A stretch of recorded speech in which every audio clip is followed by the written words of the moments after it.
Christianity wants us to be open and receptive to receive God so that we can give. God pulls us out of the gutter because he wants to clean us up, change us up, so that we can become like him and shine to the world. That's the purpose. He doesn't pick us up, pull us out, and clean us up so we can have a nice house and a beautiful wife or husband and money and nice things and kids and all this kind of stuff. That's not why. All those things are a byproduct of getting transformed and moving out of ourselves to serve. Seek after the kingdom of God, and all these things will be given unto you.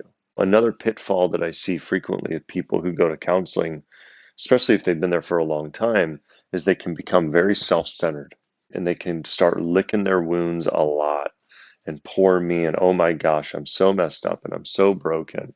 Instead of having a proper order on their pain, which is, yes, I'm hurt. Yes, I'm wounded. People did stuff to me. They may have abused me. They may have raped me. They may have beat you. They may have done all kinds of crazy things to you. But what you're not is a victim. You're a child of God who can shake that stuff loose and get free of all of that and serve the living God. I had a priest tell me one day, Matt, if God can't heal my depression, then what's the point? He's like, if God is all powerful, if he's that big, what is the point if he can't change me?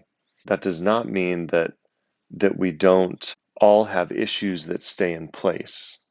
But if something is an obstacle to our intimacy with him, he will remove it when it is time, when it has done its work.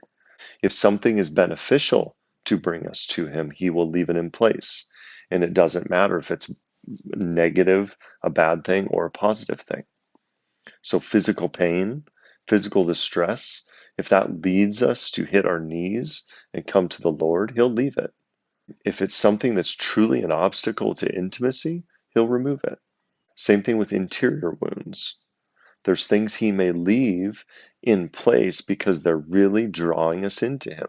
As human persons, we're humbled typically only by pain, at least in the beginning.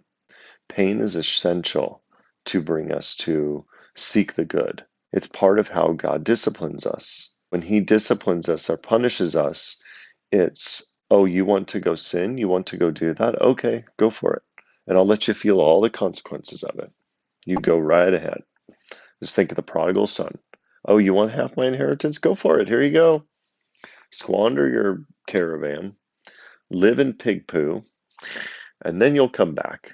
And God knew that, right? So there's a purpose to pain, and that's what the purpose is. There's a purpose to suffering and difficulty and all these things, because he uses all these things to shape and mold and sculpt the person. If you're making a sculpture, sometimes you use nice ginger touches to carve it out. Sometimes you may hack big chunks off.